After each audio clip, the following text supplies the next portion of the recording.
Y'all know what's going on. It's time for another episode of Doing Time with Joe. I'm your host, Joe Baker, and this is episode 2 of The Making of a Monster, in Jason's own words, right? Now, when I got to the prison, I met Max, and Max was a career criminal. He was the type of person that believed in the criminal lifestyle, lived the criminal lifestyle, depended on the criminal lifestyle, knew that's who he was, and had accepted it, and he would promote it. And when I became his cellie, I knew that if I listened to what he said, I could make it through this. I noticed real fast, within that first few hours of being at the prison and being cellies with Max, as we walked around in the pod and on the yard, how people looked at him and respected him and talked to him and moved out of his way, as if he ran the junk. And I wanted to make sure that even as coming into that environment as quick as I had, that people treated me the same way.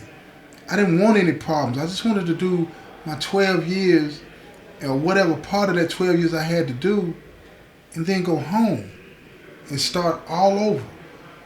But it was something inside of me that had gone unaddressed.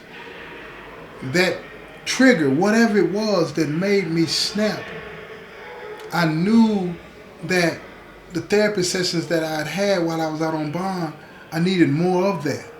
I knew that those triggers, whatever they were not gone. How could they be gone and I don't know what they are? I was just starting to learn that anger that I felt, that was seething beneath that surface, that beneath that pain that I experienced from my mother's death, it was still there. And I needed to know what that was so I could control it. So I went to my counselor. After a couple of days of being there, I learned who my counselor was. I went to my counselor and I told her, I said, can I talk to a therapist? Can I work on myself while I'm here? And she looked at me and she told me, she said, absolutely. She said, but a lot of people don't come in here and ask for help. And she said, you're doing the right thing by doing that. She said, I'm going to sign you up to see the therapist. But you're going to have to be honest. But let me tell you something. Don't share your story with anybody in here. Because in here, people are going to take advantage of you. That's just what this is. Now, she told me that. I didn't take heed. I didn't take heed to that at all. I'd only been Max cellie for 1 week at this point.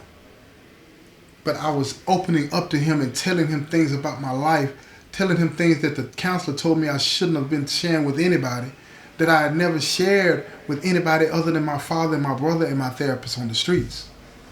And now Max knew. And I had no idea that he would take that and use that against me. He showed me that what I was feeling was weakness, and that I needed to be toughened up. And if I were tough enough, I'd be able to handle what happened to my mother. If I were tough enough, I'd be able to handle any situation in prison. So he said he was going to teach me. He was going to teach me how to be tough. And because I was vulnerable and honestly afraid, I didn't know how to tell him no. I didn't know how to say to him, I don't want to do this. And he knew that. He knew that I was afraid. But see, he comforted me with his words by telling me that he was going to be there and everything was going to be fine. And wasn't nobody going to mess with me. All I had to do was listen to him and I would be just fine. He wasn't just trying to make me tough. He said he wanted to make me a man. A man. And I wanted to be able to deal with that pain that I was still feeling from the loss of my mother. I didn't want to bury it. I didn't want to ignore it. I wanted to deal with it. I wanted to deal with it. I didn't want to lash out to anybody else the way I did to that man, my victim. I didn't want to do that anymore. But I was blinded by what I really expected from Max. I was expecting to be made tough, to be made a man, and then I'd be able to handle my problems in a manly way. But nothing could be further from the truth. So, lesson number one. This is the thing, this is one of the first things, the first thing actually, that Max taught me. We were in the chow hall. We were going through the line, right? And he told me while we were walking up there, he said, when we get in this line, we're going to walk and we're going to get in front of some of these other guys. And right, he said, and when whoever you get in front of, they tell you to turn around, you getting in front of me, he said, they're going to confront me because you don't break line at the chow hall. He said, when they confront you, the first thing you do is you hit them in the mouth. And I'm looking at him like, what? He's like, yeah. He said, you got to let people know in here that you mean business. And I'm looking at him like, but the dude ain't done nothing to me. Why should I hit him in the face? All this and that, right? Listen to me now. Listen to me now. This environment is a brutal environment.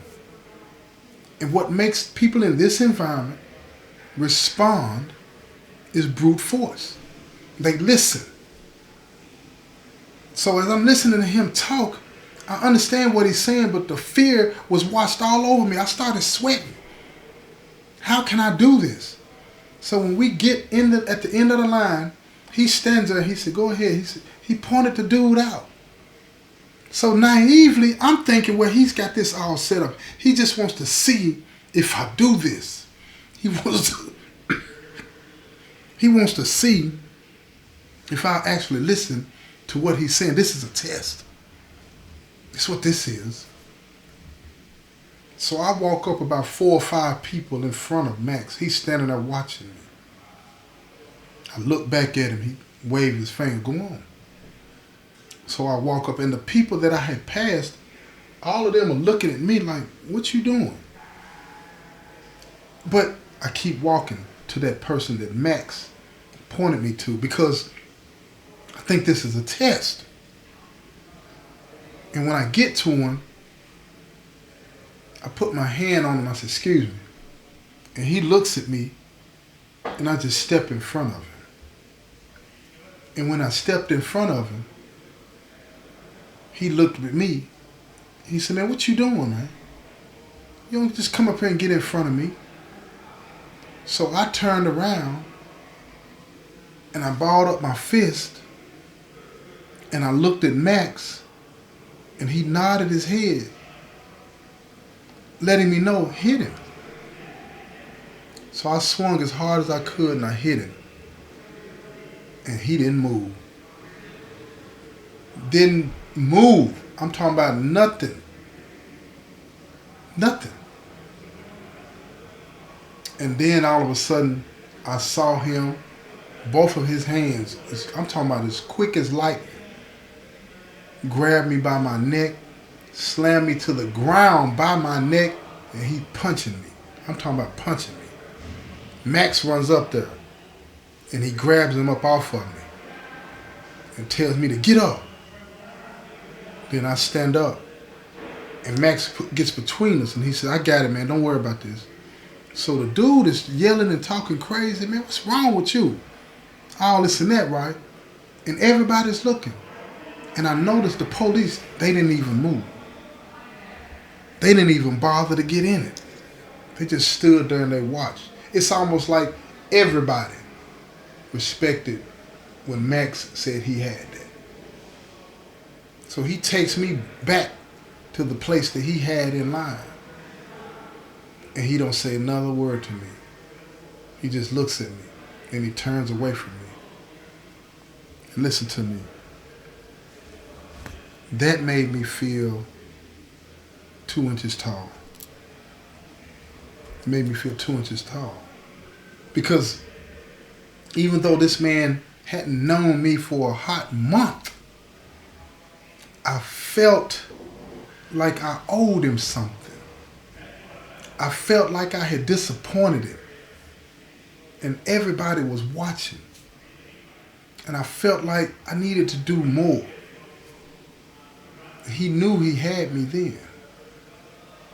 His manipulation game was so strong that, like I said, I hadn't known him a month, and he made me feel like I owed him something. So I looked at him, and I just kept staring at him. And then we kept walking up as the line got shorter. You know, you people in the child line, you get your tray, you go to the table, so the line gets shorter and shorter. And as we got to the front to where we got our trays, when we got our trays, we were walking to this place, this area in the child hall where we had been sitting the little time that I'd been there with him. But when I walked over, he went somewhere else, and he sat down somewhere else. And I was over there by myself. And even though other people were sitting around me, man, I'm telling y'all, it felt like I was the only one right there. I couldn't even eat. I kept looking at him, and he wasn't even looking at me. He was over there laughing and talking and enjoying his meal with somebody else. He was disappointed in me. He was disappoint him again. There's no way. I wouldn't do it. So later on that day, we went back to the unit. And we were in the cell, and I asked him, I said, man, why are you not talking to me? He said, man, you're not listening. He said, man, when I told you to hit him, I meant you to hit him. Knock him down. He said, you fight like a girl. I knew that I could have hit him harder, but I thought it was the thing that I had. I just hit him with enough. And I paid for it. So Max, he's looking at me, and he tells me, he said, look, the next time I tell you to do something, you do it to the fullest. And this is where I gave everything over to him. I told him, man, I got you. That won't happen again. So he laid down in the bunk, because he had the bottom, I had the top. He laid down in the bunk, and I laid down on the top bunk, and I just stared at the ceiling all night. And I was thinking about the next time that I was going to be tested. I was thinking about the next time that he told me to do something, that I was going to do it, and I was going to prove to him that I was a man. I don't know where that came from. I don't know what brought that on, but I felt like I owed him that. He had gotten so far into my head in that short amount of time that I thought he had my best interests at heart. It turns out that this was one of the steps that he had implemented to get my mind. A couple of weeks later, he had me do something else. He told me that this guy owed him some money, and that I wanted to, and he needed me to go collect it. And I was anxious to do it. But this dude, he was known for trying to get over, right? So he said, no, we don't want the money. Go get his commissary. So I said, get his commissary? He's like, yeah, take him in the cell, bag his commissary up, and come up out of there. I wanted to question him. I was about to question him, but he gave me that look, man. And that look would be the look that he would use on me from that day forward. He gave me that look that told me, don't question me. So I got up, I walked over to dude, I told dude, I need to talk to you, man. I said, I'm here to pick up something for Max. He said, I told him, let's step in the cell. Dude said, yeah, let's go in the cell. He was trying to talk to me. And as he was talking to me, I was looking around. And I said, pointed under the table, right? Because most of the people in here, they had a commissary in a laundry bag, and it'd be hanging under the table, right? I said, is that your commissary? And he was like, yeah. So I went over there, and I reached and I grabbed the bag, And when I grabbed the bag, I lifted it up and I put it on the table. And he looked at me, he said, "What you doing?" But he had closed the space on me. He done ran up on me. He said, "What you doing?" And then all I could hear was Max's voice in my ear. Hit him. And I swung as hard as I could. I swung as hard as I could and I caught him right on the jaw. Fast. Pow! Dropped him. He lay there in the middle of the cell floor, out, unconscious. And in that moment, a sense of pride came over me. It was almost like I grew 10 feet. I grabbed the commissary bag, I threw it over my shoulder, pushed the cell door open, and I walked up out of there. Max was sitting at the table, had a Black and Mild in his mouth. He looked up at me. He said, "Take it in the cell." I took it in the room, and when I went put the stuff in the room, by the time I come back out, different guys were all on the other dude's cell door. They looking at him. He's laying in the floor, just not coming to. Everybody's hooping and hollering and laughing at him and all this and that. And he gets up and he comes out the cell and he looks at me. I knew he wanted to fight. So I walked up on him. I said, "We got a problem?" And he looked at me. He said, "Man, nah, we ain't got no problem." And he mobbed on right, but I could tell he was hot. Max said, "Get him." I rushed him. When I grabbed him and spun him around, I hit him so fast, I knocked him down again, but he wasn't knocked out. I jumped on top of him and I was beating him. And while I was on top of him, I'm just banging his head on the ground. Just banging his head on the ground. And he begging me to stop. "Stop, man, stop." Police ain't moving. I'm just sitting in the cage watching the whole thing play out. Max said, "Stop, that's enough." And like that, I stopped. And I got up. And I heard somebody in the background said, "Max, you got him trained good, don't you?" Max looked at him and he laughed. He didn't say nothing, but he laughed. But for some reason, I didn't care. It didn't bother me what dude had said. I don't know why. I don't know why. And that night in the room, he knew I liked Reese cups. He went in the commissary bag that I had collected for a debt. He said this dude owed him, and he gave me a Reese cup. And I'm eating the Reese cup, laying up on the top bunk. And I wasn't even mad. I done went and got some commissary for him, a debt for him, and he gave me a 50-cent Reese cup. And I'm cool with that, and I'm laying up there eating. I even told him thank you.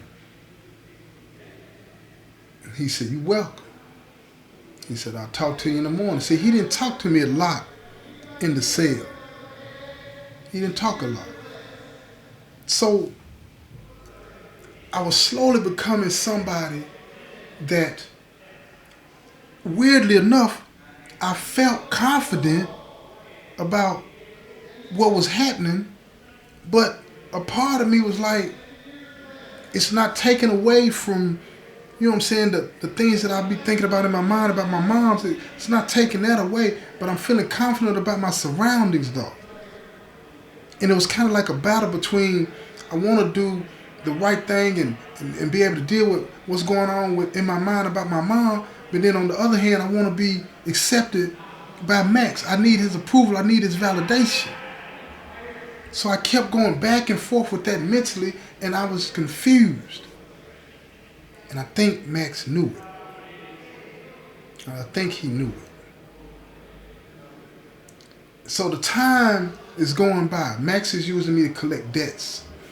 Max is using me to fight, beat people up for him. He could take care of his own business. He had that reputation. But it was me that was doing it all.